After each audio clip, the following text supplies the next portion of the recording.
country which you don't hear normally of so much in terms of politics, is giving to the world so much of music which... So there are lots of people coming from all over the world, coming especially during winter season in India to learn Indian classical music. Wow, I didn't know that. Okay. Oh, a lot. If the music is so great and if there's so many people who are still listening to it, why isn't music of the similar type, although it's from a past period, still being created? What do I do? Just using instinct. Why do you only have an instrument? Let me get one. Okay, that's not bad. Welcome to another episode of the Pineapple Podcast. What if I told you that when we started shooting for this particular series, we thought one day for sure we would meet someone from France, educated in Western music, roaming around in the streets of Calcutta, learning Bengali, learning Indian instruments, giving concerts all across India, and teaching in Mumbai. What if I told you we predicted this would happen? Absolutely not. There is no chance in hell, because this is a story you need to hear about. A wonderful story of a percussionist in perfection, Professor Emmanuel Simon, on the Pineapple Podcast.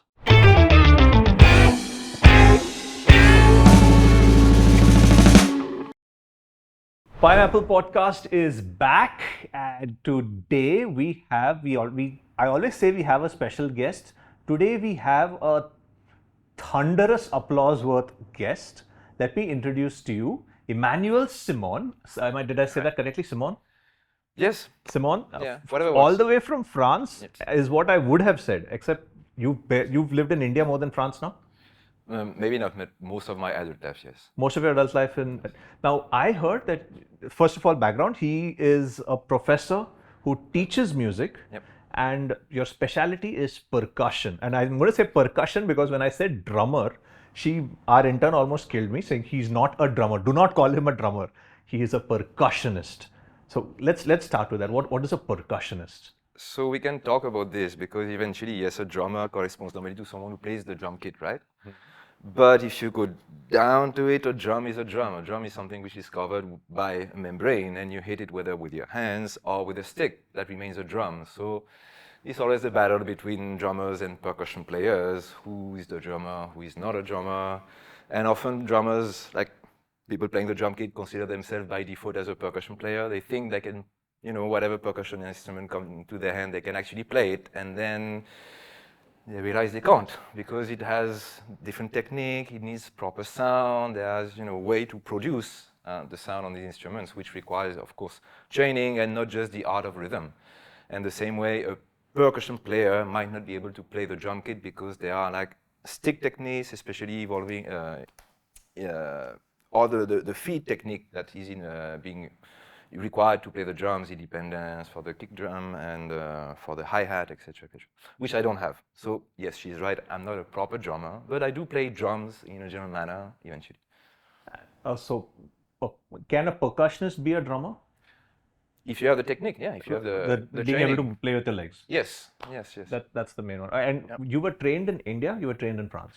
So originally I'm trained as a Western classical pianist. Pianist? Okay. Yes, I did like 10, 12 years of schooling and conservatory as a pianist.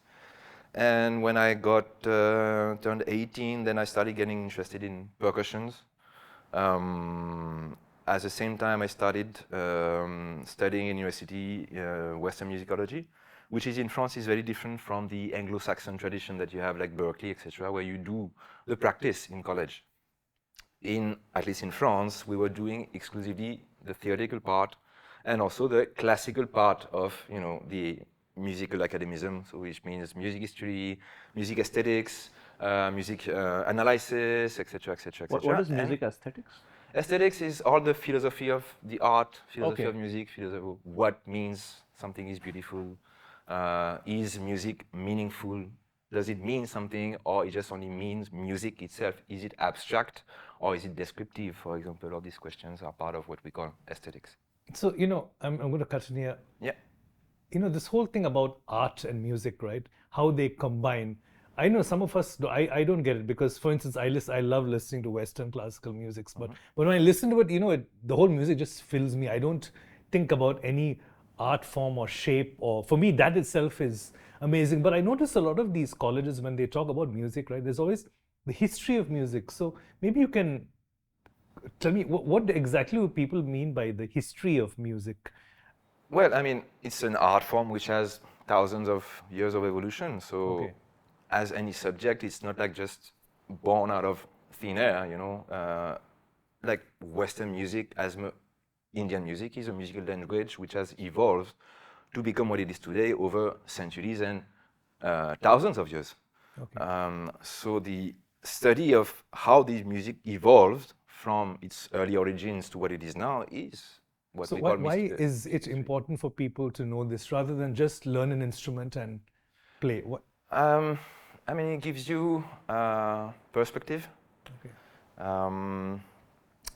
There are many musical forms. Let's stick, for example, to Western music right now. Maybe we can talk about Indian classical music after. But there are many musical forms that we take for granted when it comes forms, I mean the structure of the music. When we take a pop song, it is like intro, verse, chorus, double chorus, bridge, and then maybe a final vamp. And okay, so these song forms did not appear in one day. They are the fruit of a very long evolution.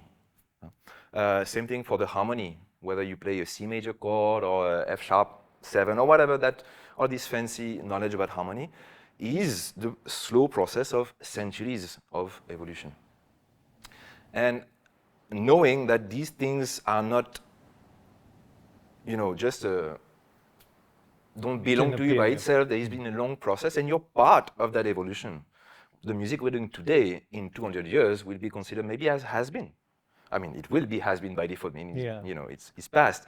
But has been as in, will be disregarded as, backdated, backwards, whatever. So it gives some perspective. I think it's an important part of, whatever makes you smarter can't hurt you. Yeah. Eventually. And so music history, we do teach our students in this university where I teach right now, although it is like very strongly oriented on the performance aspect of music. But yeah, a minimum of knowledge is important. That's the very small bit of academism that we have in these courses, in this program. But we don't do only history of music. It allows you also to talk about, theory of harmonics, how you create a sound, and what you hear eventually mainly is what we call the fundamental. And then you have a series of other frequencies that are here that you're not going to easily identify, but they contribute to the overall sound, the quality of the sound you hear, that we can call timbre, for example. Timbre is one of the 4 parameters of music, of any musical sound, or even sound in general. If I do this has a duration, which was short. It has a frequency, which is fairly high. It has an intensity, that would be soft, that would be loud. And it has a timbre. The timbre is the overall produce of the 3 first factors. Is the temper the emotion you feel when you hear it? So timbre basically is the thing that is going to allow you to recognize immediately the source of the sound. Oh, okay. For example, this, immediately you're going to identify as a knock. Yes. If I do this, Thump, foot thump. Okay, that allows you also to recognize one's voice, your mother's voice from your father's voice, for example. Oh. Or from, let's say, mother's voice to father's voice would be quite obvious because the register, the frequency might be different. But 2 persons, let's say 2 male speakers, the timbre, the tone quality of their voice, that is what we call timbre. That all this set of parameters is what allows you to identify it immediately. So, where was I? Where am I coming from? You were talking about how Why you can the history is identify important. these. Oh, right. So in history music, we also deal with all these elements. It's not only about brute information, just dates. For example, I don't teach them any dates almost. Because dates, you just learn them once and the next day they're out of your brain, We just talk about periods. There are stylistic periods in history of music, whether it's Indian music, Western music, whatsoever, which have a certain set of common aspects, And those are important because the music of the Baroque period, which is roughly the 17th and 18th century will be completely different from the music of the Romantic period, which is the 19th century.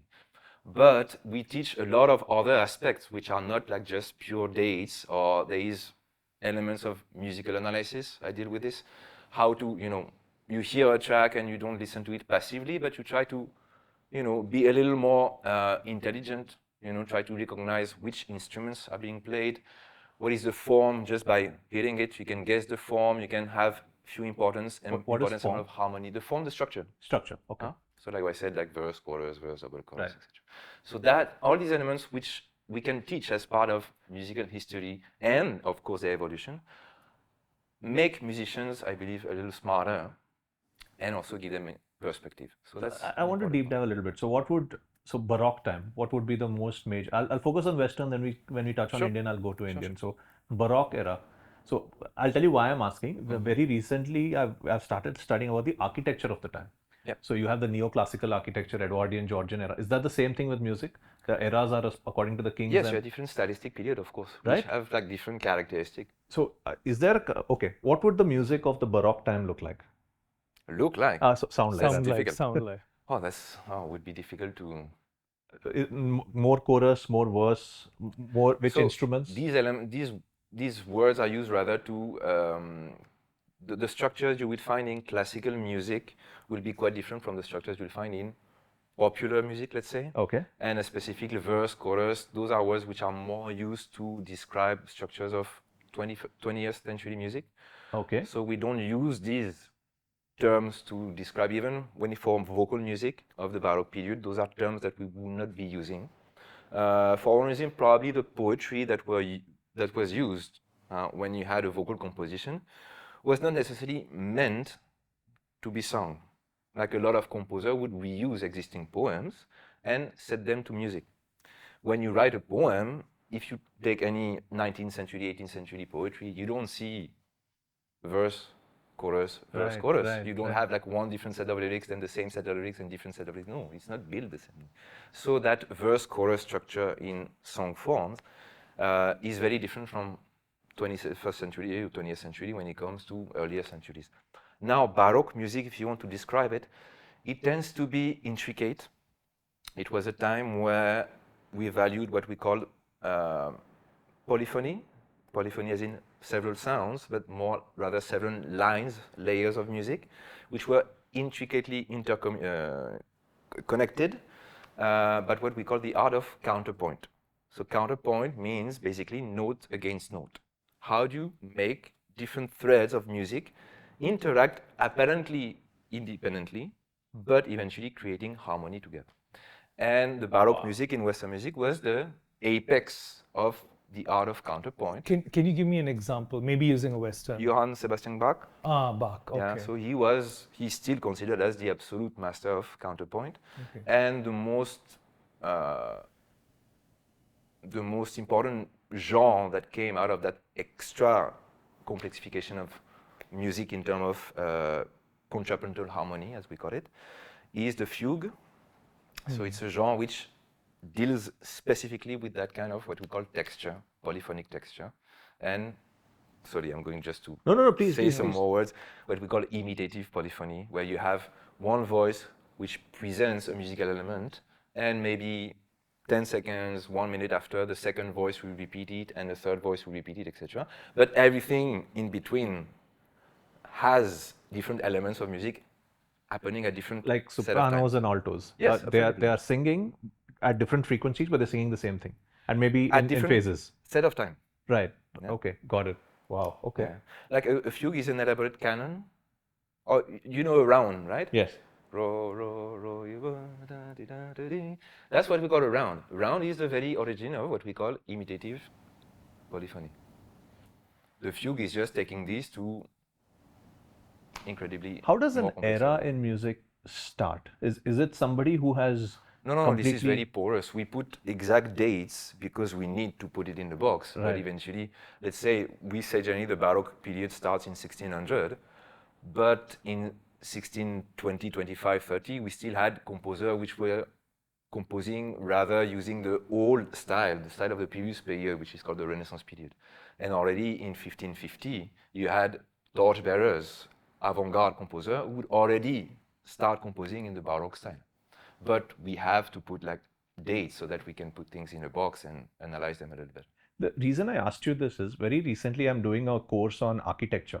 Yeah. And in architecture, we taught about neoclassical, neo-Gothic, Romanesque revival, and Baroque. Okay. And I was trying to see if the architecture mimics the music of the time. So if I look at neo-Gothic architecture, like German neo-Gothic castles, I can imagine, deep, morose kind of, like maybe even scary kind of music coming in the background.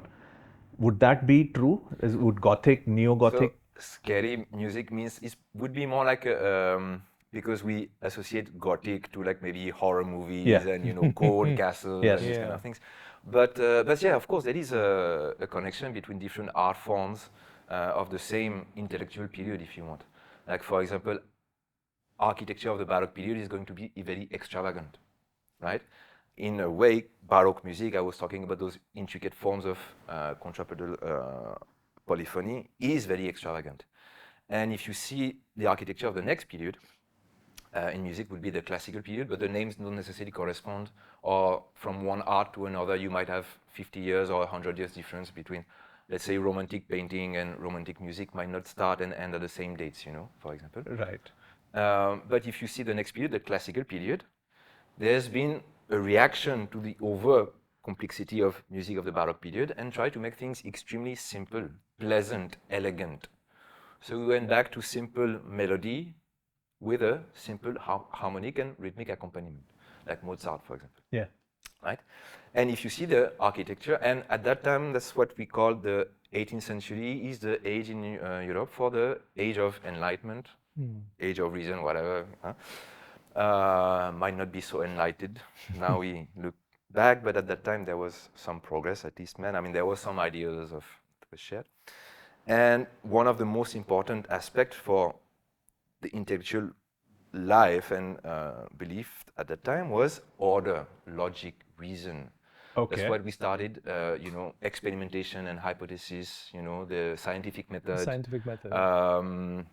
Etc., etc. And the same happened in architecture. If you look at 18th century architecture in Europe, it's going to be extremely symmetrical. 18th century was Art Deco, right? You see a lot of Art Deco. No, Art Deco will be early 20th century. Okay, yes. After World War II. So, okay. Yes, you're right. 18th century, little more Romanesque revival, Renaissance revival kind of architecture. So I would not be honestly the right person to talk about architecture. The reason I asked you is when you described Baroque music, I could immediately associate with that architecture, having different elements working by themselves and contributing to something in an overall. Most shrines in churches, like the what you see of Jesus and everything in the shrine, that entire thing is Baroque. Each element working differently by itself, but contributing whole together to one massive shrine, and you see that a lot in churches. Yeah. And the music he described for Baroque seems to match that. So I was wondering, first time in my head I'm thinking, is there a connection between architecture and music? But it's only for that, right? Before classical, there's no really any structure. No, right? I don't think Mozart would fit with ancient neoclassical Athens, for example. Right? But so the elements of Greek architecture anyway has been always a source of Western architecture. I mean, it's always been, right. Whenever Western art and philosophy or intellectual life had to renew itself, it would eventually always look back backwards to Greco-Roman arts, philosophy, history as an idealized period in Western civilization, whether it's from political roots or birth of democracy, etc., etc. So you said 12 years as a, sorry, one second. So you said 12 years you learned the piano. Yes. Now, that's in school. So that in was school, you knew from a very young age that you wanted music in your life as a career? No, that came as a teenager rather. Teenager. So was piano part of your curriculum in school? In school, you mean? Yeah? No. So when did you first touch a musical instrument? So, I mean, that's something when I came first to India, I was living in Kolkata in West Bengal.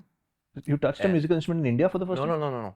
But I always try to draw a few bridges. So in France, as something I've seen also in West Bengal, is that middle class and upper class people tend to force their kids to learn some kind of art form. Yes. As part of a good, education, try to open their children to arts, and that's how me and my two brothers were like put to the piano, whether, okay, you like it, you don't like it, do it, So. What age was this? I was 6. 6 years old. Yeah, 6.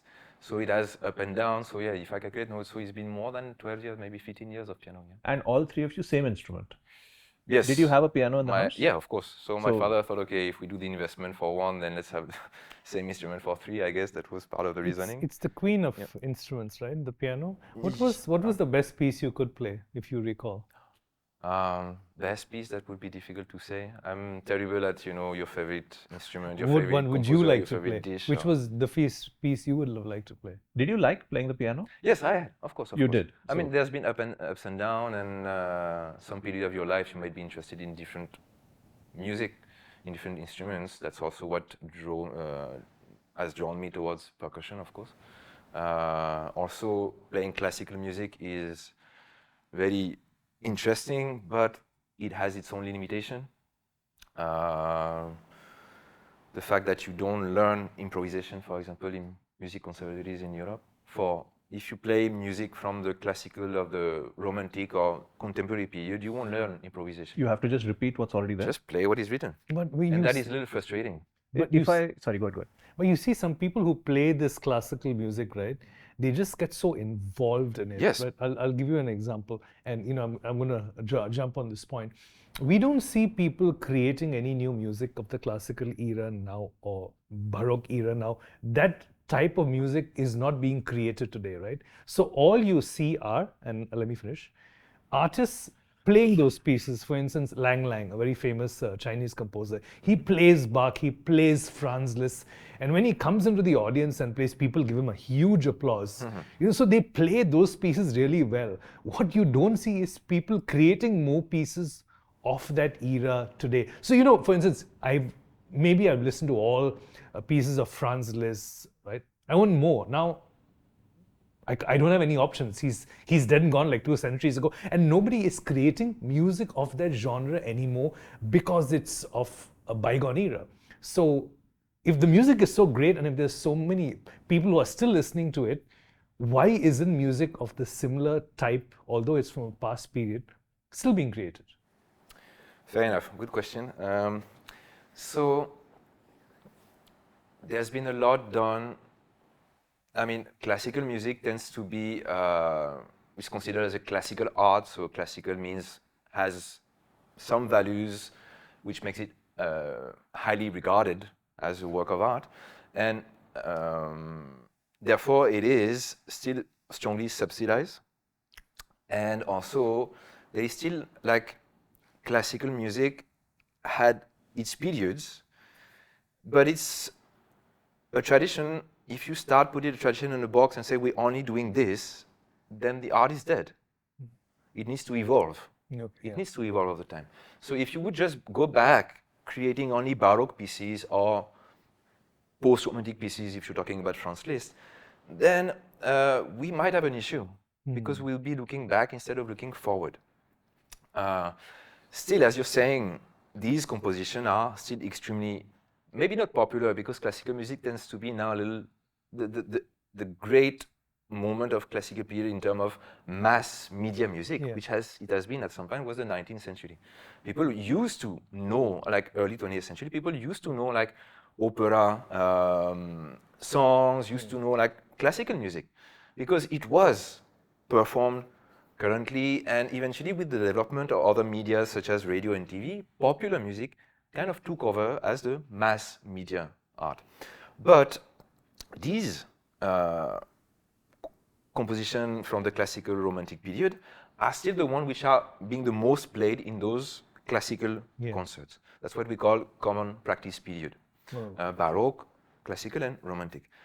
Now, any music which has been composed after the 20th century tends to be a little less easy listening, because the fact is basically the Western musical language, from my point of view, is a slow evolution between let's say from the 9th century, when it became to be recorded, as in with manuscripts, with the beginning of Western musical notation, till roughly the 18th century. That's the development of what we call the tonal system. The what Major system? tonal system. Tonal system. Okay. Major, minor scales, which we still okay. use nowadays. You know, some rules of harmony, which we call functional harmony. We still use these rules eventually in many musical genres which are Western-based. But from the 18th century onwards, you have composers which, once that system was nicely made, which was achieved, then the great game was to start destroying it. Oh. Until we would achieve at the very beginning of the 20th century what we call atonalism, which was the absolute negation of a few rules, fundamental rules of the tonal system, which made the music extremely harsh because it was not relying on scales which to us are sounding natural. They are not. Could you give me They an are example? sounding natural, because major and minor scales you hear that so much. You are lobotomized. I mean, I would say you are how do you say? I don't have the word coming to me, but Engrossed. Yeah. not Used to engrossed. it. You are if someone repeats Yeah, something to yeah. you every day, you just make it natural to you. And these gentlemen creating atonal music was using a scale called chromatic scale, which is made of semitones, which is not used naturally in Western music. Okay. So that sounds pretty harsh to people. That creates Can you also give me a song example? a gentleman, the person who's credited for the development of atonalism, atonality or atonalism, if you could, I'm not exactly sure how you say it in English, is Arnold Schoenberg. Okay. Yeah, but that's very specific music. I'm not sure it would ring a bell to many. So the music of the 20th century, which is classical music, is not often played because it requires an audience which is, how do you say, Very elite. adjusted to it. Who adjusted to this, right? Yes. If you like that type of music, you pay a ticket and go. Otherwise, and sometimes if you're just sitting down and you want to relax, this music is fine. But if you're in a party, if you're in a bar, you don't want this kind of music, right? No, you There's don't. certain places where this music is good, and it's not always. Obviously. Yeah, right. Obviously. Also because some music of, let's say, Mozart, Beethoven, all these giants of Western classical music, we've been told they are so great, so this, so that you're already biased. Yeah. When you hear the music, you say, oh, they are great, so I'm supposed to enjoy it. Yes. Right? Composers of the 20th century don't benefit from this aura, from this the weight of 200 years of academism and teaching and music critics saying, okay, these are the people we're supposed to emulate. So you're not going to encounter that music most often in classical music programs. You'll have some Mozart, some Beethoven, some Bach, some other composers of the, let's say, 16th to 19th century music, and maybe time to time one piece of 20th century or 21st century composers. But this, because the music we're not used yet to this kind of art forms. Whereas these composers, still navigating within the tonal system, are still pleasant. We can relate to these chords, to these melodies, because this is eventually also what we hear in popular music. Many of these melodies, classical music and popular music, use eventually the same musical language. So we can still relate to it. The form is different. The instruments will be different. You don't hear like classical orchestra or symphonic orchestra easily in like a pop songs, or you do have, of course, some elements of it. But it always has a beat, it has lyrics, a lot of classical music is instrumental. It doesn't have the catch of a voice and lyrics, to transmit emotions and a message. So that doesn't talk easily to everyone. So I'm a huge Metallica fan. Okay. And Metallica always, a lot of people will say that one of the best concerts Metallica played was Symphony and Metallica. Okay. Where they went in and they had a symphonic chorus behind them. I still listen to that music a lot. Okay. Now, that I feel is missing nowadays. I haven't seen it since Metallica. Metallica did it in the 1990s. I don't see symphony being, other than Hans Zimmer, who's kind of bringing it back now, I haven't seen people use symphonic orchestra in mainstream music. I think it happened a lot actually in the 90s. There's been a kind of trend of Enigma and all, right? 90s. I would not be able to give you other names on the spot, but there was a lot of pop bands, rock bands who've been trying, Guns N' Roses did one, I remember. I'm pretty sure a lot of these rock bands, because that worked. Now, That so worked. all producers and all artists say, okay, how can we do something? Maybe artists more from the artistic point of view, producers maybe from the money point of view, if that works, and how we can, sell again your CDs and your all this music that now we're not selling anymore your CDs, but if we revamp it in an orchestral manner, then maybe we can do some other sale. Yeah? So back So to your whatever story. No, I'm going to ask him a follow-on question since you brought up this topic. Then we can go back. You said symphony. Symphonic orchestra. India has a symphonic orchestra of India.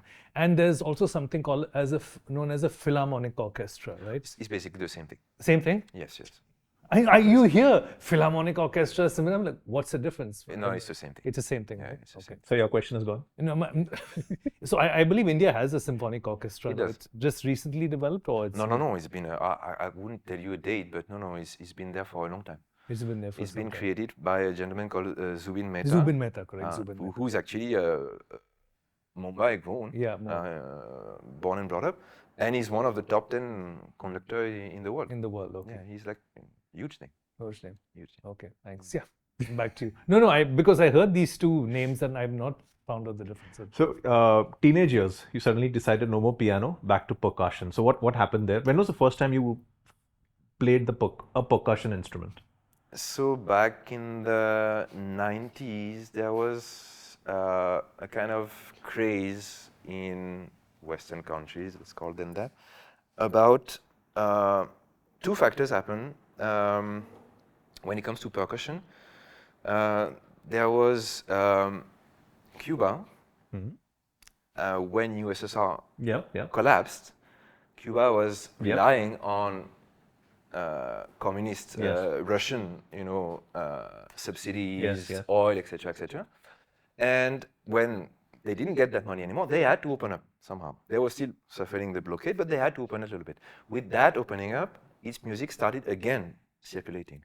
So suddenly in the 90s, there was a huge craze about salsa music, for example, or Cuban-based music, because salsa is eventually not really Cuban music. I was about to ask. It was Okay. born in, eventually it was developed in New York mostly and other Latin American countries, but with a lot of Cuban music idioms in it.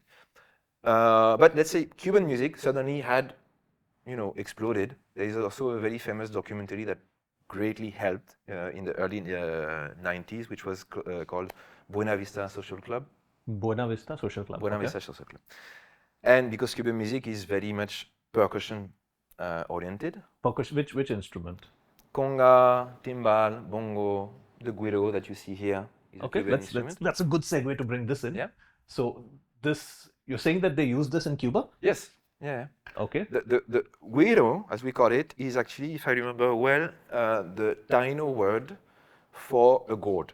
Taino is the indigenous inhabitants of Cuba, which were unfortunately completely wiped out Oh, really? by smallpox and forced labor.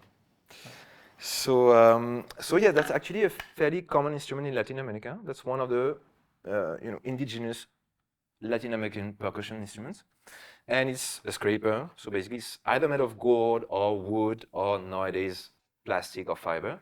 And just have those little thingy here, and then you scrape it. So you have a long, rather low pitch tone and a short and high pitch one. All right, and just create a basic, we'd say ostinato when it comes to music, something that repeats itself over and over. And that with a combination of other percussion instruments such as the maraca, as I was saying, the conga, the timbal, the bongo, different type of bells, create the entire percussion section of Cuban music. Cuban of music. Some genres at least of Cuban music. And so that Keep this here if you want. contributed to a great interest towards percussion in, for example, in France. I talk about it in France because I don't want to talk about other places because that's where I come Did you play this in France in your teenage years? from. A little later. Little later. Okay. First, I started with Western African percussion, Bongo. djembe. What's a djembe? Djembe is like, you've seen Tawfiq Qureshi playing? Yes. Yeah, so Oh, okay, Tawfiq Qureshi plays a lot of djembe with, of course, an Indian percussion technique, which is fully digital. Rather, djembe normally is played rather with full hands, but it's a drum.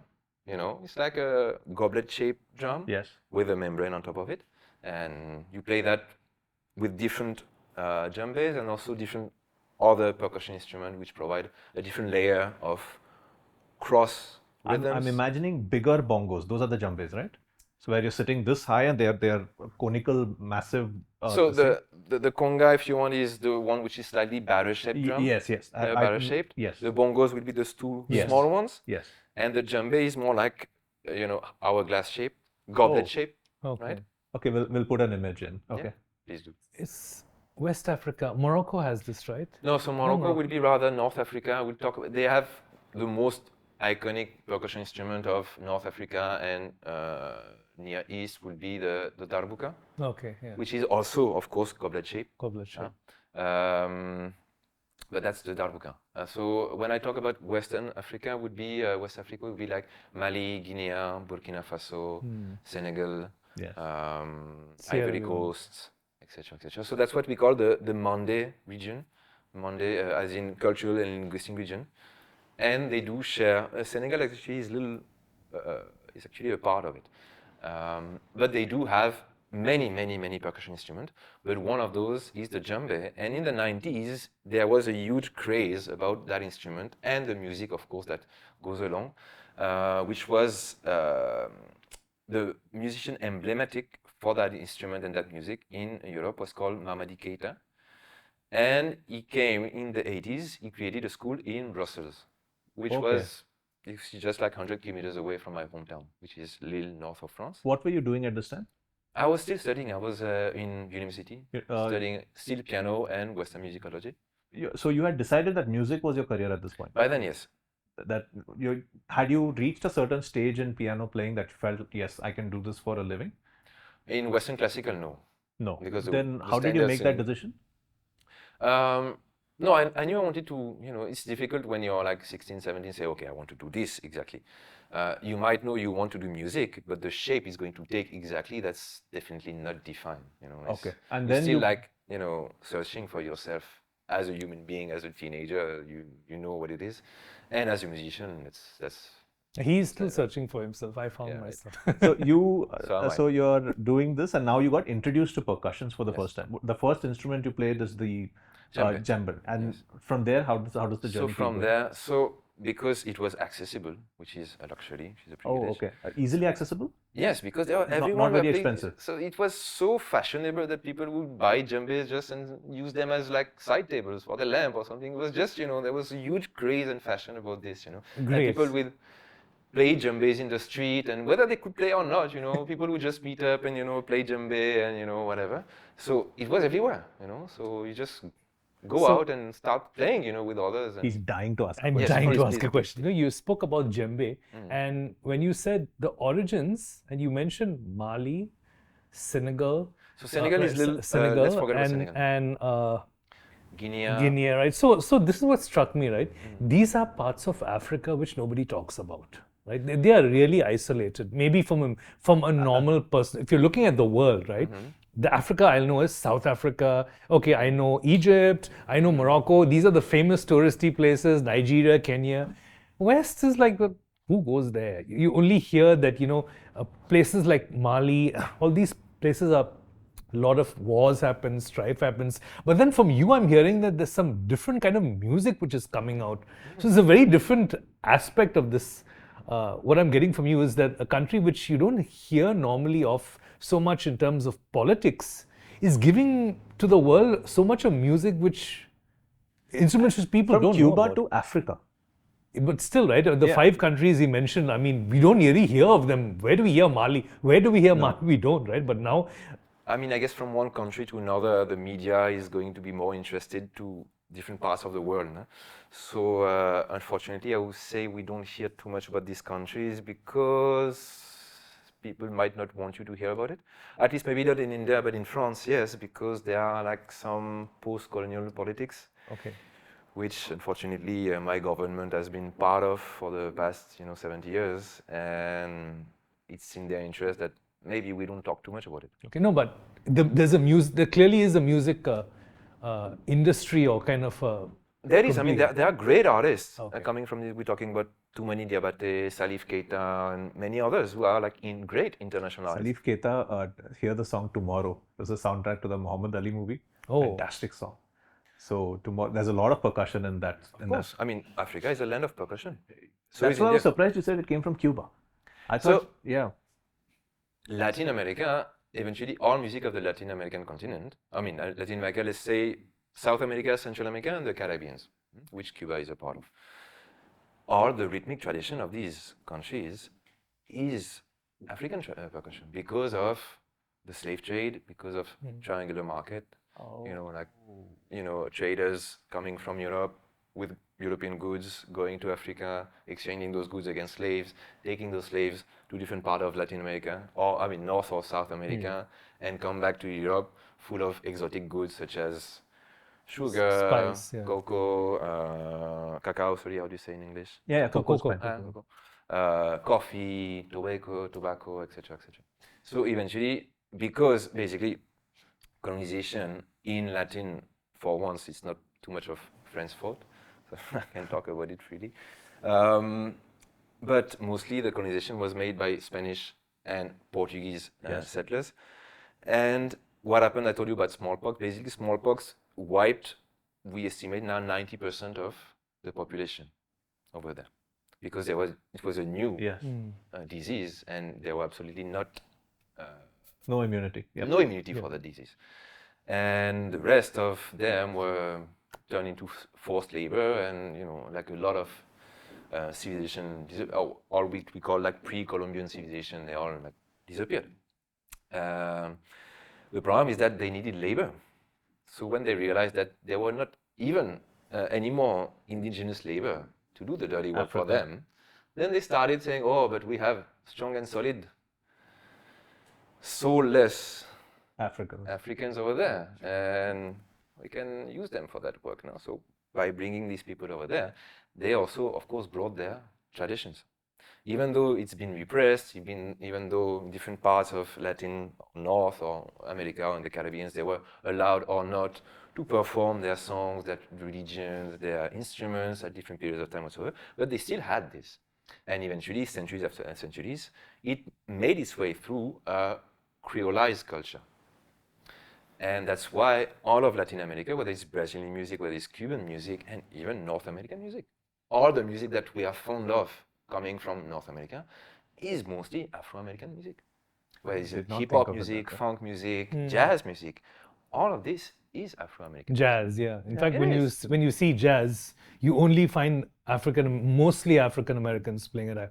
Very rarely. No. I mean, now it's been, now probably. No. I mean, no, but even from the early days, from early the 30s, 40s onwards, you have a lot of band leaders, famous, proper WASP artists, You're talking about blues, I think. Blues? But yeah, maybe. blues. I mean, if you want, like we say that blues is the main root of all Afro-American music, North Afro-American music. Blues came into ragtime, came into jazz, came into R&B, soul, heavy metal as well. funk, disco, hip hop, etc., etc. It's just again long evolution. Hence, maybe music history can also be useful. So to understand all this. who taught you to play the djembe? So, because a lot of these places in West Africa are former French colonies, they are also like francophone countries to some extent, and we also have a lot of these artists traveling to France or residing in France at that time. And of course, they taught. They had classes where they were teaching young musicians, right? So it was extremely available for us at that time. And from there? From there, then, I mean, we say that percussion players are the kings of, I mean, I'm not saying this, I've seen a video recently which was funny, but it's like kings of cultural, how do you say? Bonding, expression. No, like when you grasp a culture which is not yours, I forgot that term. Possession, no. No, something that grab, take for someone. Grab. Yeah. Never mind, somebody, that term will come again to my mind. So I was curious about this, but I wanted something else, I was very curious, everyone is, of course. So I started having an interest for Cuban music, Cuban percussion. And also that was also available because there were lots of Cuban musicians, but also a lot of Latin American musicians in France, in Paris, also in my hometown, and also the luxury of having the instruments, having already all those DVDs. I mean, at that time, rather VHS, where you could learn the content. We didn't have, like YouTube so much readily available back then, but we had, the material, so it was accessible to us. So I started with, Western African percussion, then Cuban percussion, and eventually landed learning Indian percussion also. How are you supporting yourself financially right now? Right now, I'm a full-time professor. No, back then when you were just learning percussion. So I was still a student. So when I was, so I studied till, so I did a bachelor in Western musicology, and then I did a master degree in ethnomusicology in Paris. So I already started doing some concerts when I was 16, 17. Concerts? How does this concert work? What would you play? Restaurants, clubs, what bars, would you play? Percussion. Then only the djembe or any other instrument? Djembe at that time. Also, 17, I started playing in a reggae band, but I was playing keys at that time. So doing some concerts, but which were barely paying any money, it's just, the small restaurants and you don't get, And then you decide to come to India. Oh, that was like years after. Years after. So what's happening but between? All the time, then I started playing a little more seriously, and I'm talking when I was 17, 18. Then I started playing like bigger stages and more fun, and I did also a lot of roadies job, when like building up stages and, for like small and bigger concerts, like entire stadium, stages like for like 20, 25,000. You were talking about Metallica, for example. So the last roadie gig I did was the year just before I settled down in India, and it was a metal music festival, and the headliner was the Big Four, which is Metallica, Anthrax, Megadeth, and Slayer. Yeah. You were there for the Big Four? I was there. Yeah, of course. Yeah. The Sofia. No, that was in France actually. We have I thought Sony's Fair, I think the name of the festival. So I saw the concert at Sofia with the Big Four. Okay. And I thought that was it. I didn't know they did one more. No, they do a lot actually.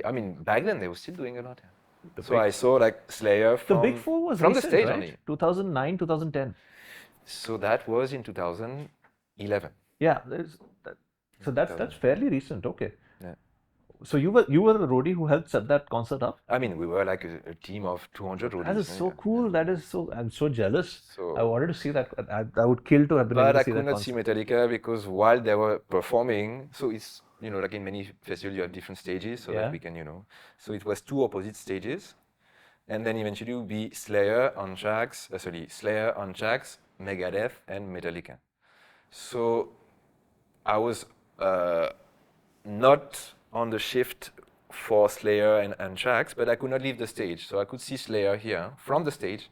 We had those towers for the lights, so I was on the tower, on the stage. So just there, there would be like, let's say where the team is right now. And then I started working, so I could not see Anthrax and Megadeth. But I was hoping, okay, if I'm working on the other stage, while I'm working, I can at least see Metallica, from far. But you have different teams as a roadie, so some will be on the lights, some will be on the sound, some will be on the the stage setup, some will be on the cables below the stage. And so for the entire concert of Metallica, I was below the stage, just pulling like huge cables, and making sure I was not getting hurt, and because it can be like a little dangerous job, This is so cool. Yeah. I have never met someone who does this, setting up a stage for a concert. So, do you get to meet the artists? No, you don't. Never. You don't. The big artists, you never get to meet them. Oh. Some of them, sometimes you do, yeah. Some of them are like open-minded. Some will be like, very distant, etc., etc. But generally, if you start, pestering the artist, you get fired. Wow. Yeah, because you're not there for that. Now I'm very jealous, but okay. And especially Metallica, like the whole festival. The festival was very cool. Backstage everything was open, For Slayer, whenever they came to stage, there was not specific security. The moment Metallica came, the whole stage was being cordoned by an army of bodyguard. An army, like literally like 50 or 60 of them, to make sure that no one could access backstage at that time, because the band would come. I can believe that Metallica, but but for the other Big Four, the three others of the Big Four was pretty relaxed. But Metallica, I mean, you know that Megadeth, they have Metallica like split, it their was- own temper and. that was okay. So now tell me about India. What made you decide to even No, come to before India? that. So basically, you were talking about sustain Yes. myself. So I did like concerts. I did like some really some you always do a little bit of everything. Some teaching, some. I had there's something which is Sorry, what did you teach? percussion. At 16, 17 Yes. also. Okay. No, later. It's 2021. Yeah, 22, 23, Okay. whatever. Whenever required. And again, djembe. All the other percussions I was learning also. What else had you learned by now? Cuban percussion. Cuban percussion had learned. Yes. Okay. And actually, my first time touching a tabla when I was 18. Indian tabla? Yes. In France. Yes. Wow. Okay. There was someone in my hometown who had a tabla, and I knew about that person, but he would not play like professionally. He would like, he had it, but I know he could play the minimum. So I said, okay, you have something, let me show me. He said, okay, I have that pair. Do you want to have it? So he sold it to me, and he taught me the very, very, very, very basics, but nothing much I could learn from him, because in my hometown, no one could teach me. So I knew there was someone in Paris who was like, was actually of an Indian descent. What year is this? Oh, we're talking about 2000, 2002, 2003. Wow. Someone has a tabla in 2002 in Paris and is willing to teach you. Oh, in Paris, that would not be surprising, because Paris is like a very important cultural capital. So you have artists from all over the world coming, touring there or living there for decades. It's been the case. But I was not from Paris. I'm from Lille, which is 200 kilometers away. Yeah. So I would not like 17, 18 just travel to Paris and come back easily. So I practice a little bit, very basics of tabla, and then I say, okay, I can't really learn this. Let's, put it on the hold for some time. But yeah, to sustain myself, I did a lot of different projects, and one, for example, was there is something which is greatly subsidized in France is children awareness about arts. So you do have like budgets for schools to take the students, Nice. the children to art exhibitions, or they have a budget to call musicians to perform for the students, or in libraries, or and they also have specific budgets for like storytelling, for example, for the kids. Yes. And so there is money to be made if you do a show just for the kids. Did you? Of course I did. For Nice. years. Yeah, for years I had a show. We did like, I don't know, like 50, 60, 70 concerts, which were well paid for a couple of years. And because a lot of people actually live even out of that. Because there is money for this. Something that I haven't seen too much in India. But I see nowadays starting like a festival for the kids. Yeah. So you have specifically the storytelling, tales Yes. and all for kids, or music, which is more like, children friendly or this kind of thing, so that like 20 years ago it's still like happening in France. We still have the budgets for that, although it's going down and down and down and down now. But yeah, so that's one of the things I was doing. So I just have one question. You said you taught music, you taught percussion, and you probably worked with so many folks. So in your opinion, for someone to learn music, should they have it in them? Is there a certain kind of skill or talent? You can tell when somebody has music in his blood. And I've seen people say, this guy has got music in his blood. You give him an instrument, he just learns. We don't have to teach him. And then there are some people who learn, they put in the extra effort and they struggle and they learn. And then they say people who have it in their blood, they pick it up so much faster and they become good. What's your take on this? So that's the big debate between the innate and, Yeah. So I don't know. There might be, yes, maybe a few genetical factors which makes you maybe more inclined to an art form or to another. I think it's all about exposure. Exposure. And the earlier, like babies are like sponges, Even like as a fetus, if you play music to a baby, it's going to like create like connections in the brain, If you speak several languages to a kid, like in 2 years, 3 years, it would be like bilingual, trilingual. The same is for music. The earlier the exposure, the more inclined you are with the art. Now, that is more difficult to explain the case of a 3-year-old kid who's already as skilled as a 15-year-old one, who can already start composing and playing. It feels like it's natural. Well, is it in the blood? I don't know. Now, for sure, yes, that child has a strong inclination for this art form. Yeah, for sure. Now, whether it's in the blood or due to like some environmental factors, I guess we'll have to wait a few more decades of scientific research to know. But I'm just finishing on this. Yeah, please. Early exposure, for example, we talk about perfect pitch, you know? There are two ways to hear sounds, frequencies. There is what we call perfect pitch and relative pitch.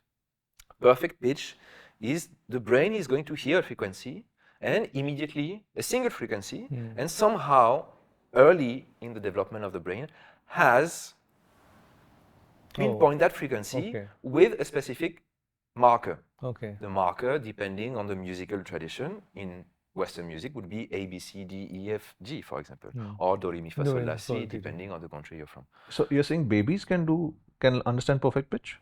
So perfect pitch is supposed, according to the science, the current state of science, they say it happens before you're 5 years old. Wow. After that, it's not exactly too late, but some people say they have achieved perfect pitch at a much later age. But we can discuss that, but science says mostly till 5, that's when it happens. Because that's the moment where the brain makes all these connections. And the second type of hearing music is what we call relative pitch. You're not going to hear individual pitches, but the distance between two different pitches. So if I, say, if I sing a note, I won't be able to tell you, oh, that's an A, a B flat, or a C sharp, or whatsoever. But if you give me a reference, like a first note, you tell me this is A, because of the distance with the second pitch, I will be able to guess the second one. Because I'm not being able to identify frequencies, but the difference between frequencies, right? So now, same thing about perfect pitch. Is it innate or you develop it? Yeah. I believe it's more about exposure.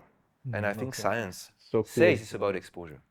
How do you expose? Because if it was in your blood, How? That means genetic. You can't do much about it. Yeah, it means that you could get, exposed to music later, and then you would realize you have perfect pitch. So between the age of 0 to 5, you exposed kids to as much music as you can? Yes. And you expose them to as much as they can, whether it's music or art or languages or, anything. That's where they, grow the fastest. No, but hold on. But nowadays people are exposed to music anyway. You just put on YouTube. Pretty much. Everybody's being exposed to all kinds of music nowadays, right? So, I mean, when you say exposed to music, is there a particular type of music or a range, or because so many sounds come?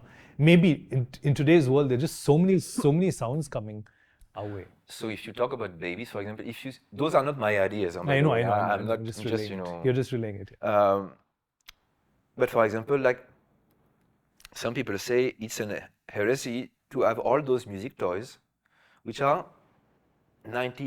all of them are just scaled to a very simple scale, the major scale. The toys that we are giving to the kids. Do, re, mi, fa, sol, la, ti, do. And that's all there is. Like those, simple, small, xylophones and stuff, etc., etc.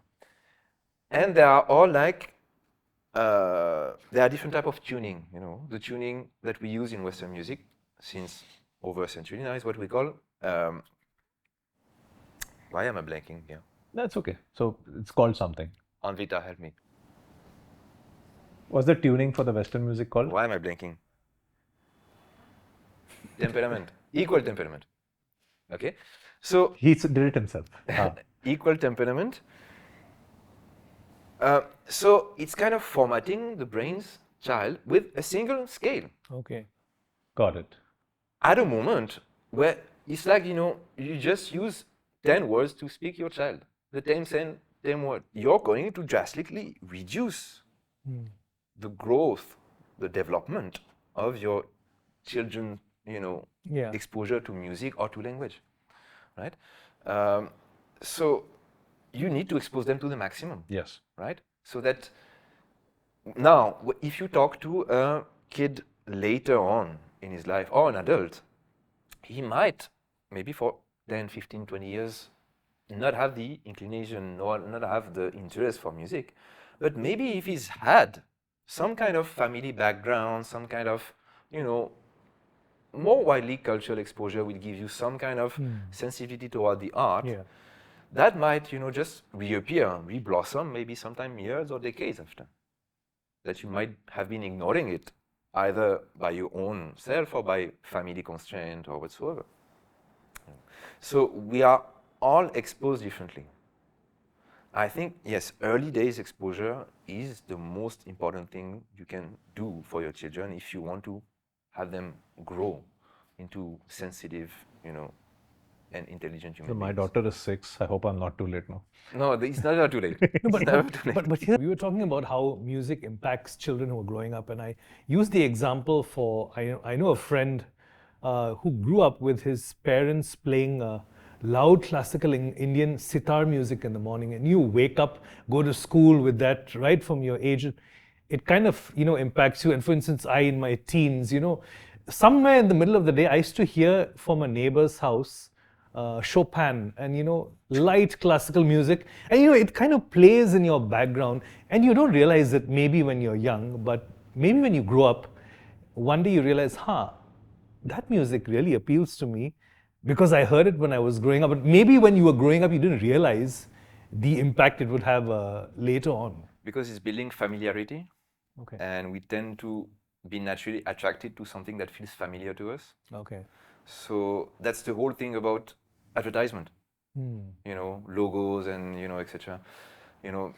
You're more likely to buy a product which is somehow has made an impact even in your subconscious. Yeah. That's why you have ads and ads and ads and ads, and even if you don't look at it, consciously, that little logo, that little one-liner or something is making its way in your brain. And then you're in the supermarket and you have these 10, 15 brands of the same exact product, but for some reason, maybe the color, maybe the price, but also because you're unconscious, you're saying, oh, this something somehow feels familiar.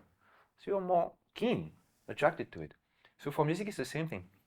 Familiarity creates meaning. Something which is meaningful to you is something you're going to more easily appreciate. So, of course, the more music you are exposed to, I think that's where we're coming from, is a good thing.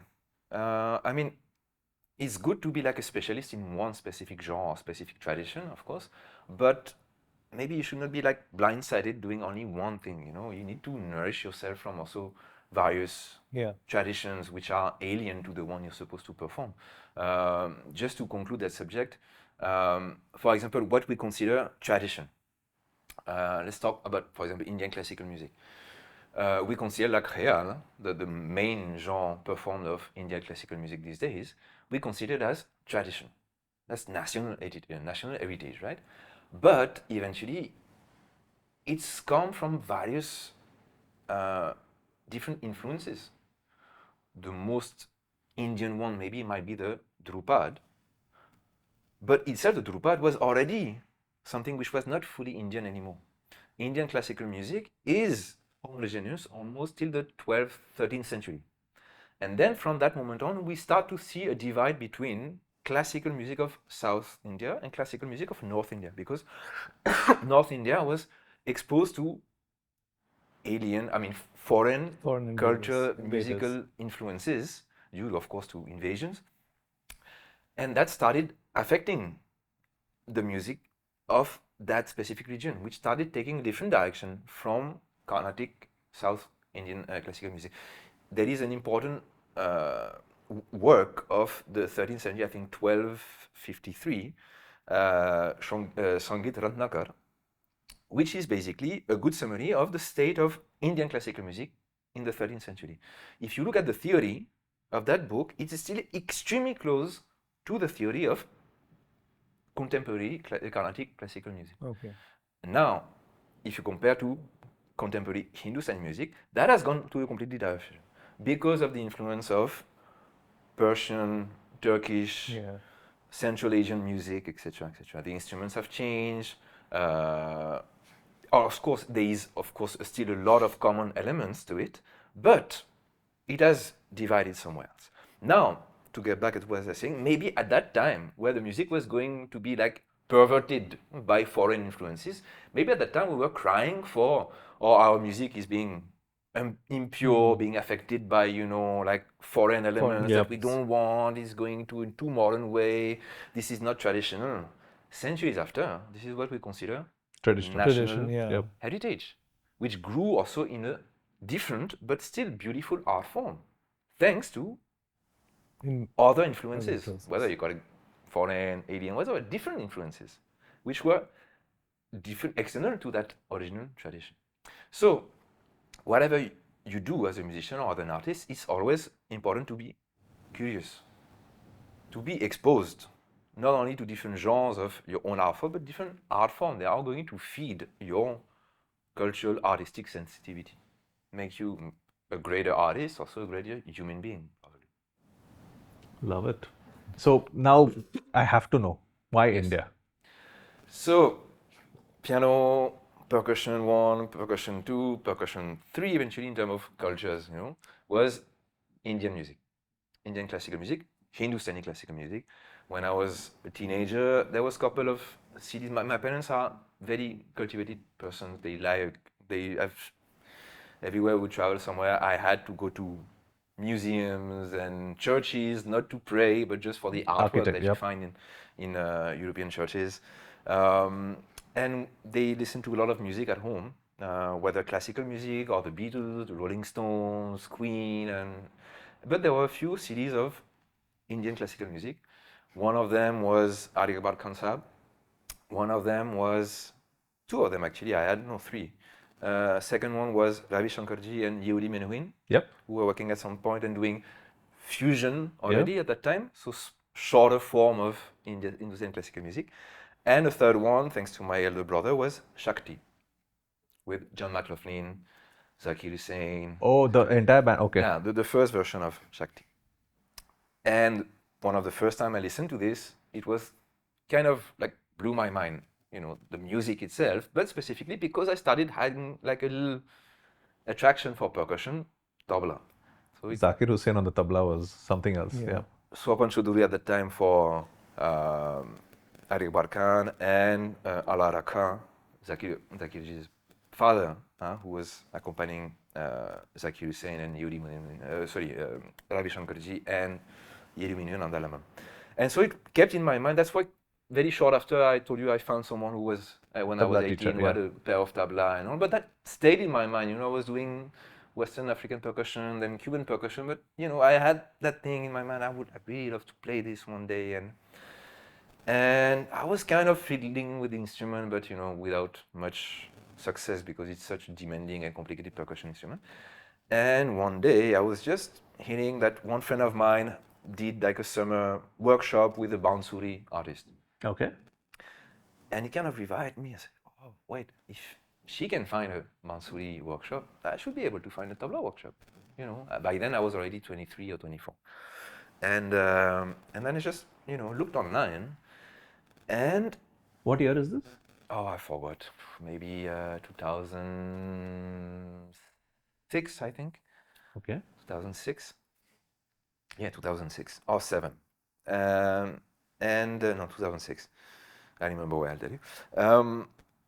And then I see workshop with a name that rang a bell because before that, I was trying to find all the material I had because at that time you had YouTube, but I've always been a little dinosaur. I always, took time to adapt to technology, I've always been resistant to mobile and computer. I mean, I've, of course, made some progress on that matter, but I was not like having like YouTube at home. Right. And I would not use it really, internet and all. And so I had that old VHS, which were like tabla classes from someone called Pandit Shankar Ghosh. Okay. And so there was a few composition, Kaida, Reda, Tukra, God, whatever you call it in the classical music. So I was trying to learn a couple of these compositions, etc. And then so I saw his name online and workshop that day to that day somewhere in the south of France. So I went there.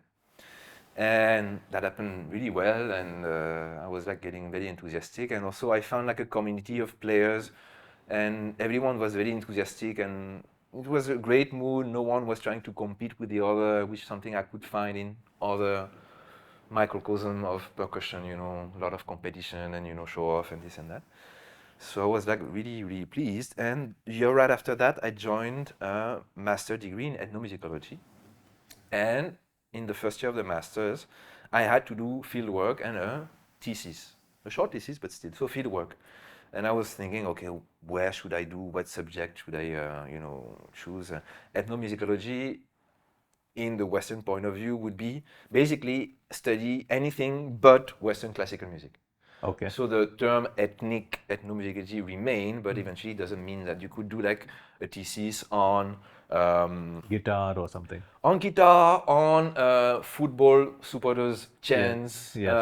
on hip hop, on anything, But that term ethnomusicology remained, or we also like to call it anthropology of music, because it's not only the study of the music, but the how, the why, the Yes. when, the who performed the music well.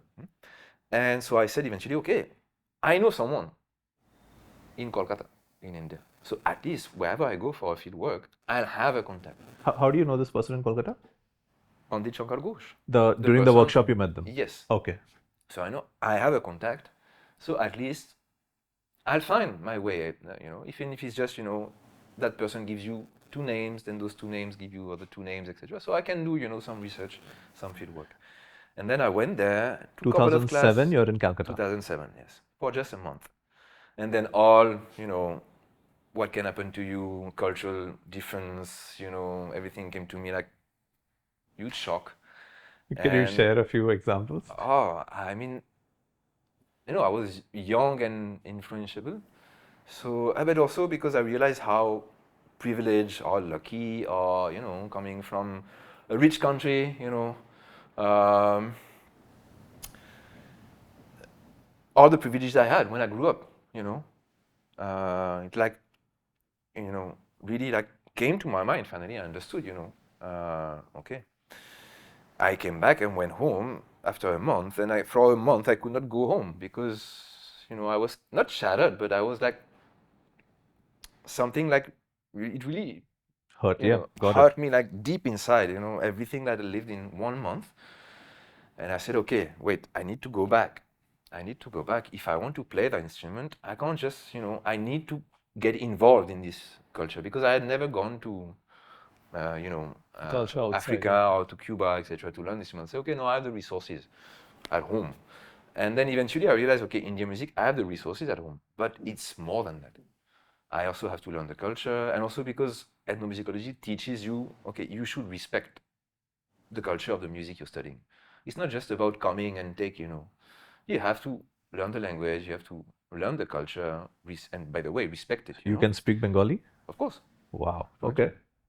And so the next trip I did there in 2008, in between, I started learning Bengali, even, basics, but I started learning.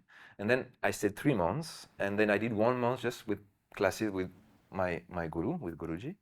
And then 2 months I did only field work and countryside and doing recordings and interviews, etc., etc. And then I came back. Eventually, I never finished my master's degree because I was already performing here and there. I was doing my studies in Paris, but I was still living in Lille, so it was very overwhelming for me. I was doing too much at the same time. And also maybe I was a little too much of a perfectionist. So the thesis I was supposed to write had to be perfect, which was very stupid. All my teachers and mentors told me, you don't have to make a perfect work. You in master degree, this is not a PhD. It should be, there should be a and eventually, because I never finished it. And eventually, a couple of years after, I saved some money, etc., etc., and then I went and settled down in Kolkata to do the proper Guru Shishya Parampara, learning from a guru. At the same time, I did a master degree at Rabindra Bharati University in Kolkata. Wow. Master degree in Indian classical music. And that. So the That master can't was have just been for an 2 easy years. decision, right? You're abandoning your country, your Yes. culture, your family, Friends, family, moving only work. just for the love of and trying to learn an instrument you've not learned before. You knew a No, little so bit. in between, I practiced a little bit. I did more workshops with Guruji because he would come to France once, twice, thrice a year. In between, I had lived in Paris, so there were a few artists, like good tabla players. Was there anyone else with you, or were you the only one from France and Calcutta at the time? So there are lots of people coming from all over the world, coming especially during winter season in India to learn Indian classical music. Wow, I didn't know that. Okay. Oh, a lot. And there are a lot of Indian classical musicians touring the world. even for small private concerts or for some workshops, or it is some kind of industry. It is. Wow. It is. So how did your parents take that? You said, I'm moving to India. Well, I was an adult now, so they could not say much. They were a little, of course, maybe surprised and worried at some point. But they didn't much have a choice. No, I was 26 when I did that, so... So now you're here. So go ahead. So how did you assimilate? I'll use this word, assimilate, right? Because, when you step into a country, there's so many things which you may not be aware of, right? Which now you'll have to get used to. Traveling on the road, traffic, road rules, how people speak, how people talk, the food, the culture, right? What yes means, how you nod your head, all those things, right? Right? So there's so many things. How did you, was there a big phase for you to acclimatize yourself to this? So when I settled down in 2011, I already had the first hand shock, cultural shock, no? When I came in 2007, 2008. So I knew exactly where I was stepping. And also I was going back to the same exact neighborhood where I was staying in 2008. In the family where I stayed, the paying guest where I stayed in 2008. So I knew already where I was going. And anyway, that adaptation is kind of survival instinct, because crossing the road, just be careful. No, that's it. Be careful where you step, and even talking in the paying guest where I was staying for the first year, where I had been also in 2008, no one spoke a word of English. So really? Yes. So there was a small popular neighborhood, and I'm surprised. In Calcutta, I would have expected a lot of people speaking English. But it depends, always on level of, social level and level of education. 2009. No, that's interesting. Okay. And so that was actually good for me, because it forced me to learn Bengali. To step up. And also in university, it was supposed to be Bengali and English medium, but eventually everything was in Bengali. All classes were in Bengali, administration was in Bengali, etc. So I learned pretty fast. And I also took classes. So I have a diploma in Bengali. Can you read and write Bengali? I used to. Now I'm out of practice. But yeah, I could read and write pretty well. So you're in Calcutta. You start performing now in India? Yeah, I've performed early on, of course, although I was more focused on my studies at the time. But I did a few concerts in the first few years, but I was really too deep in my studies to be really concerned about performing. But then my funds were drying up, so I had to work, I had to perform. So navigating between, what I was allowed to do. And yes, I did perform, of course. I created my own band, which was a Latin jazz band, and we started performing all over India. A jazz band? Latin jazz. So you were playing tabla in a jazz band? No. I was performing what I learned. Okay. Cuban percussion or African percussion. In Calcutta? All over India. Was there an audience for this? Of course. There is a jazz audience. There is a Latin music audience. Wow. I don't think I've ever been to a jazz concert in India. I'm trying to think. There's a lot of jazz music. So I've seen jazz musicians just perform in a restaurant, In a and I'm just restaurant, eating there. In restaurants, I've seen. But no, at the NCPA, at NCPA, NMAC, I haven't been. you have So national festivals. just for jazz? Jazz music, of course. Okay. Then I'm culturally horrible. Instantly, I've heard Zubin Mehta perform at NCP. It was good. Yeah? But that's purely classical. Purely classical. But I've not heard. Probably they do jazz also. No, of course they have. It's picking Actually, up. my band opened the first NCPA Jazz Festival at the NCPA in Mumbai. Wow. Okay, so how does Mumbai happen? So at the time, I was married, and we were getting a little tired of. We wanted to move out of Calcutta. Why? Because it's difficult. So Calcutta is an incredible city. It's extremely cultivated. Culture is incredible over there. People are very warm. You can chat with anyone in the street. You're just having a tea, and everyone will start. Start about economy and politics, and it's very open-minded for this. But work-wise, if you know the language, no, but even in English, even in English, a lot of people also, of course, speak English. Very easily, people will invite you to their house and have a tea and snacks whatsoever. So that's extremely comfortable. But work-wise, it's very difficult to make a decent living there. And the music industry in Kolkata is difficult. There are a lot of extremely talented musicians, but very few opportunities. You know, in the very beginning of the interview, I was talking about middle class French people, putting their kids, to learn an instrument. Where Bengali people do the same. Yep. They either learn dance, Kathak, Bharatanatyam, or tabla, sitar, or piano, or whatsoever. So, but that helps growing, and also, of course, maybe more than other regions in India, exposure to Western music because of the colonial past, which is maybe more important in Kolkata, and also because eventually that's a metro city, which is also very cosmopolitan. But yeah, there is a huge amount of very talented musicians in Kolkata, but not much work. So we were looking to find somewhere else to go, and we're thinking about Delhi or Mumbai because that's probably where the music scene, or at least Western music scene in India, is the most thriving. Not Bangalore? Bangalore has been difficult. I mean, because for example, a lot of they have had some issues with the municipality about, shutting down very early. Yes, that is true. They would shut at 11 o'clock everywhere. I remember those days. At some point of time, Bangalore was known to be like the rock capital in India, etc. But that actually has had its up and down. Yes. And because thanks to my band, which I've actually started again recently, it's called the Latination. Because when I came to Mumbai, I kind of stopped it for a few years.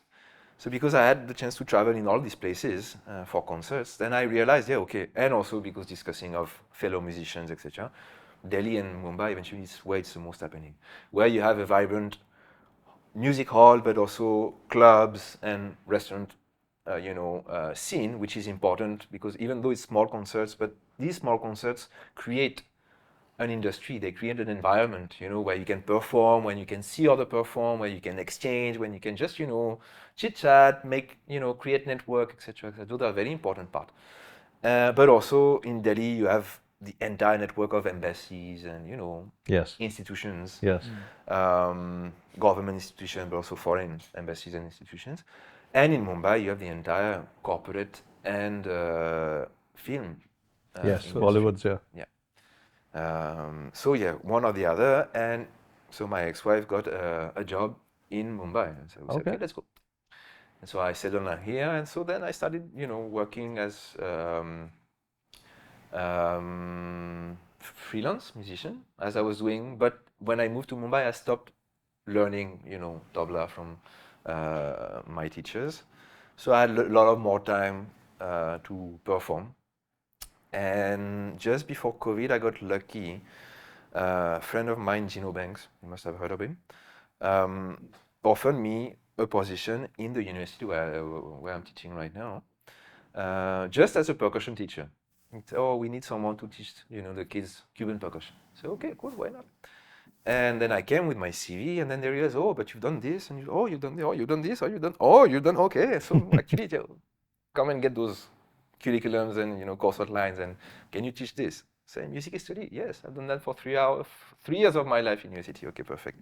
Ear training, sight reading? Yes, I've done. I have like the highest degree you can have in conservatory about ear training and sight reading. So I can teach that also, etc., etc. And that was just before COVID, and that was like a blessing because during COVID, no concerts, nothing. So you're teaching online during COVID? But we were teaching online, yeah. Wow. Anvita would know about that. Our intern is actually his student. Okay. Ex-student, yeah. And then after that, I started full-time because my ex-wife left her job, and we needed, steady income because we were still in 2021, and the music scene still didn't have recovered, So I joined full-time, and I've been there because honestly, it's been probably one of the most fulfilling jobs in my life. Teaching. Really? Yeah, I mean, but it's happened so accidentally. But no, I've always liked teaching. I knew I was attracted to teaching, maybe because I like to hear myself talking. That's possibly like a problem I have. But I knew I would be happy to do this job.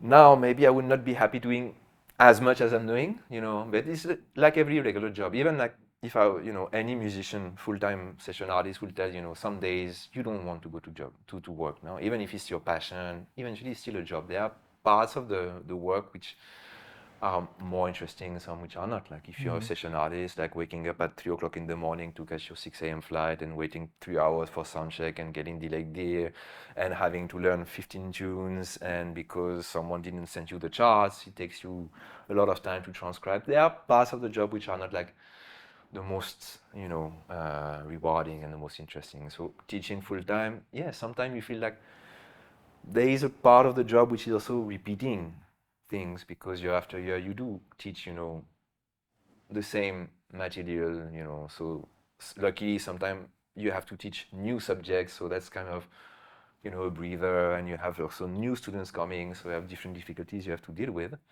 But yes, I think it's extremely fulfilling. Extremely fulfilling. You were going to teach us about harmonics You got on your this transition, right? instrument.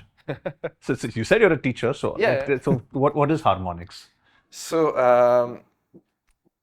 theory So of what is harmonics. this, first of all, that you're holding? So I guess that's you could call it what, a wind chime, a wind A wind flute? chime? Wind Okay. chime.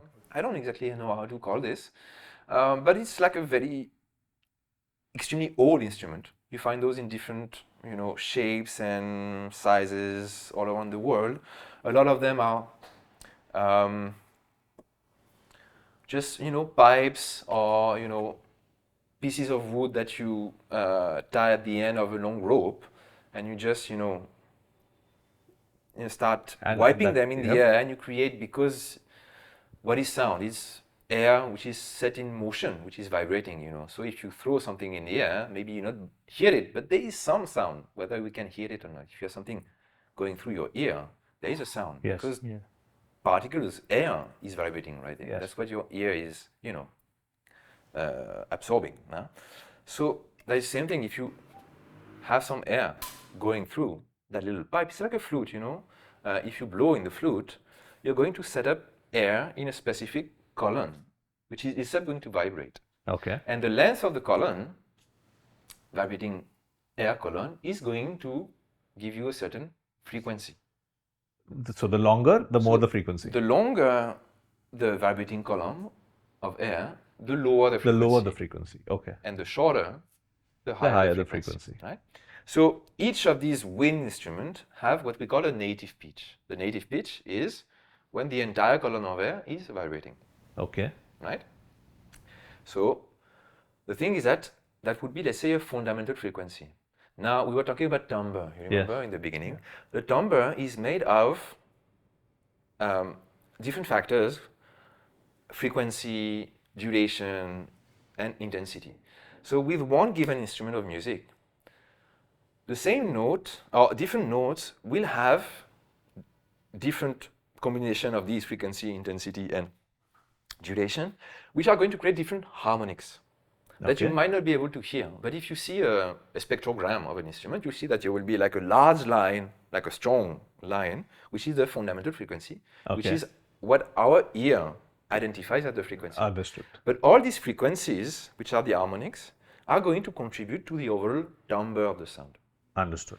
So you have instruments which are creating only one out of those two frequencies. Some instruments which are creating irrational frequencies, such as what we call, they create inharmonicity.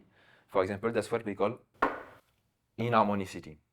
You can't, it's very difficult to address to recognize exactly the pitch. Could you sing that pitch? No. It's difficult. Could you sing that pitch? Somewhat. Kind maybe. of, yeah. But, or if I play a note, or you can identify that note, right? Yes. Because there is proper harmonicity. Yes. Right? Okay. And Understood. what you're hearing is the harmonic, right? The fundamental. The fundamental, then you have, nature is made in such a way that every fundamental is going to produce a certain number of harmonics and create different intervals. The one is the octave, the first harmonic, the octave, then second is the fifth, then the fourth, then the third, major third, minor third, etc., etc., etc. And those in a wind instrument will come according to the strength, the intensity of the air which is going to set it into motion. You blow more air, it's louder. For example, you take a flute, if you blow stronger, you'll reach the first harmonic. You're going to reach a higher register, right? And a trumpet, which has only 3 of these valves, but you can play an incredible number of notes. How come? Because we're playing with the series of harmonics. Okay. Right? You hear what we call natural horn instrument, natural brass instrument.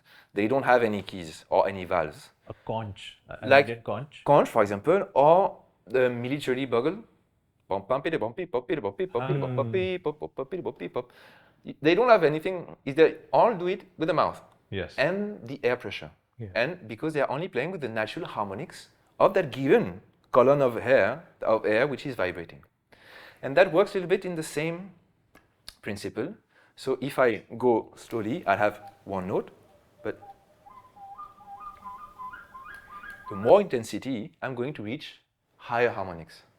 I don't know if you could hear that on camera. I think they're confirming. Okay. We'll see. Okay, so you could play it round, whatever the manner, the way you activate it doesn't matter. The point is that it works as a flute because the air is, being go through that hole and then is being divided, creates a vibration which is going through the pipe, which has a native pitch.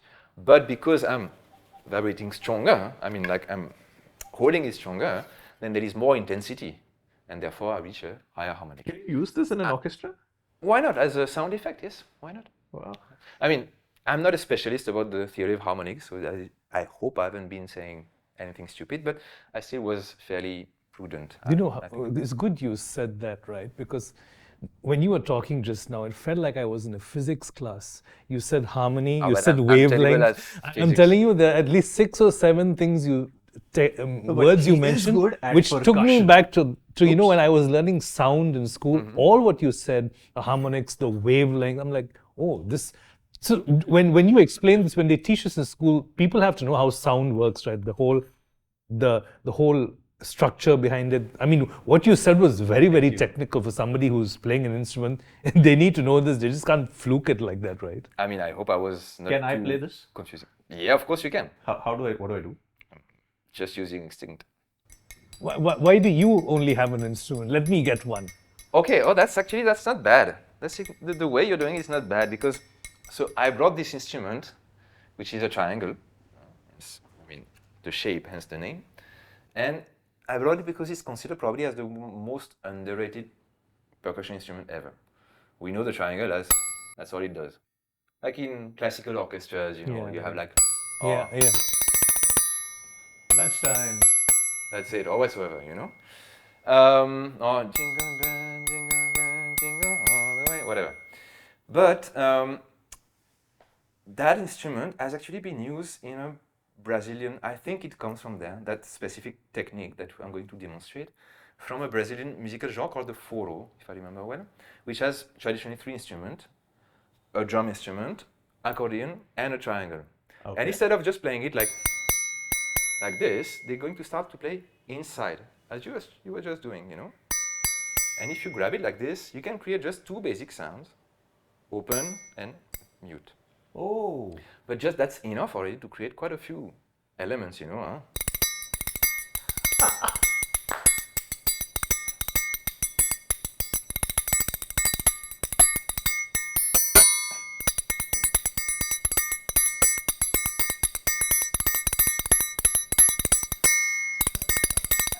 That is awesome.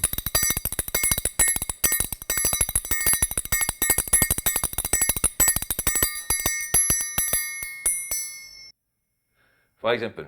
All from a triangle. Wow. The point is, so I did actually a YouTube channel during the COVID because we had plenty of time, in our hands. And my point was to, because a lot of percussion instruments, percussion sometimes I've seen like, okay, it's accessory. We get extra money or maybe we'd hire a percussion instrument, a percussion player, just to give a little bit money. But that's if we have the money. Also, a lot of percussion instruments, which are apparently rudimentary, are considered like, okay, you can't do much out of this. But it's just how much you can dig into it. There's a lot you can do. And so I wanted to demonstrate that, so I created a YouTube channel just with those kind of instruments and just trying to push it as far as I could.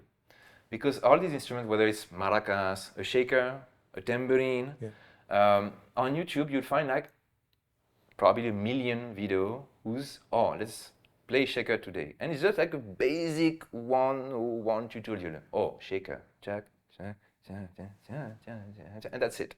But a million videos like this. Now, if you want to go farther than this, you won't find anything, or extremely limited. So I thought, okay, that's maybe like a little niche where I can, contribute. I'm not the only one to offer this, but honestly, I would do my research. We'll Let's include your say- channel in the comment. Okay, sure. There is one video on triangle, there is one video with the guido, shaker, I mean like about a dozen videos like this, because after I got a little busy and eventually it's a lot of work. It might not feel like when you see the videos, it's just like 1 minute videos, but it's highly curated. And so I do research. Let's say, okay, I want to do my next video on the triangle. Okay, let's see what is there on the net. So I would score YouTube for like 2 days, saying every inch of triangle video that I could see. I would say like 90.90% of this, 99.19% would be just, okay, you can play this and then open, close, close, open, and that's it. Nothing would actually, no one teach you like specific techniques, etc., etc. So in my videos, I'm not teaching techniques. I'm just demonstrating a few things that you can apply to these instruments. So some of these techniques I've learned from fellow musicians. Some of these techniques I've learned online, because when I was doing research, I said, oh, wow, okay, you can actually do that. So I was not doing this. And some that I've developed myself. This is awesome. On different instruments. But yeah, I wanted to bring this one because, yeah, this one is really iconic, emblematic, because it really has a reputation for being Very simple. I mean, extremely simple and without much, use, That one? Yeah, what about this? And that one is a West African instrument. It's generally called a talking drum. A talking drum. You call Looks a it lot tama like the over double there. that we have in India. So because of the Yeah. shape of it, but it has a specificity is that you can change the pitch. Of the This tone- looks the a bit instrument. like that hourglass, right? If you It look is, at it this, is. It's an hourglass. Absolutely. It's an hourglass shaped drum. Yeah. It's got that African look as well. And so you have like, that's the beating skin and that's the resonating skin. But the tension, which is applied to the membrane, is with those strings. The thing that because you're playing below the pit, you can actually have an effect on the tension Okay. with the arm. Oh. That's So the the reason, okay. more tension, the higher the pitch, the less tension, the lower the pitch. So we call it the talking drum because yes, it does have sometimes you can reflect some element of human speech,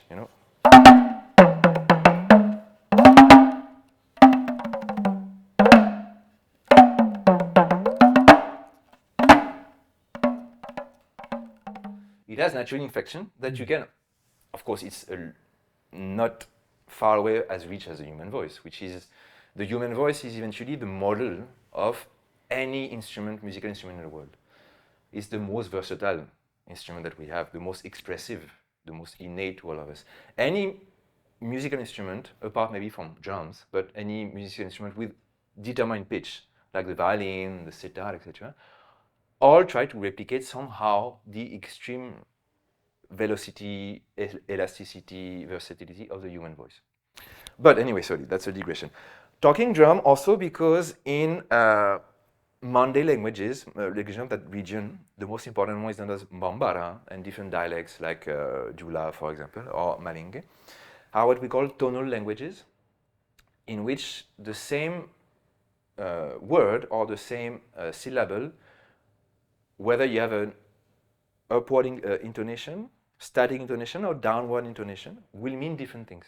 Oh, okay. Yeah, like in Chinese. Right. Wu, Yes. wu, Yes. might mean 3 different things. Yes. Right?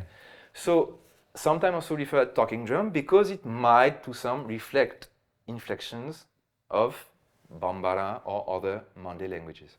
So I don't speak Bambara. I did take lessons 20 years ago, but I almost immediately forgotten every bit of it. But yes, you could possibly imitate elements of spoken language with that instrument, right?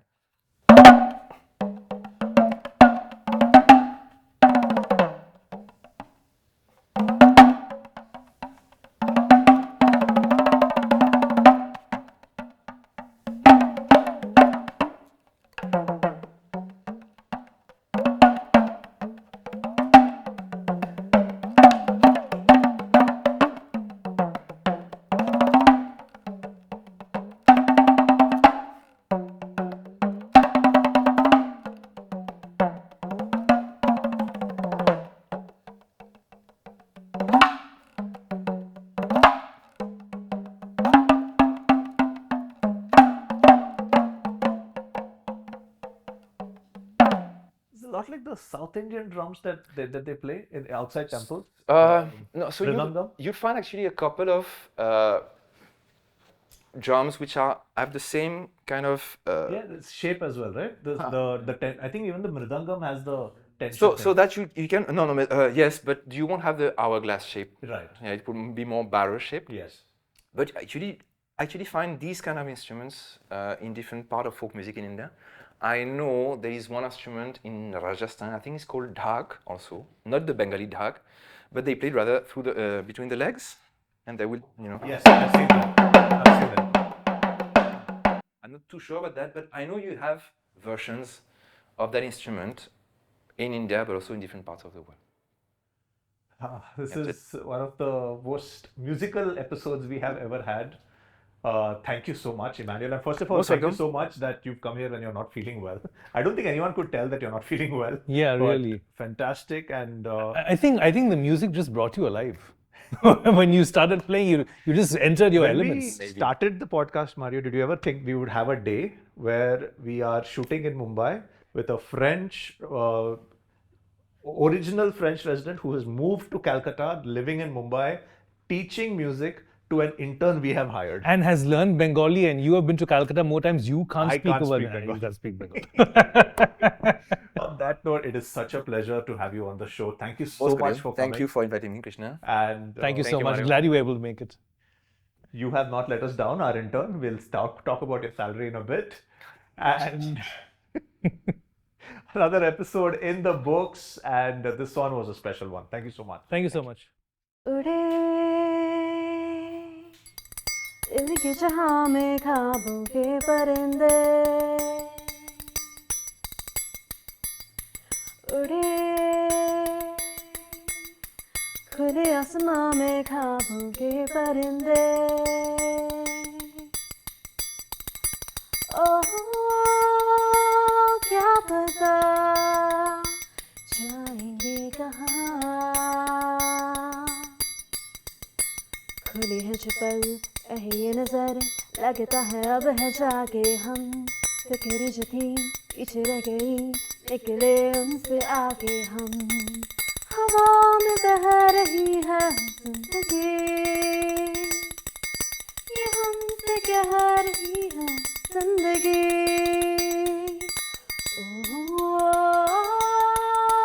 तो जो भी हो सो हो जो भी हो सो हो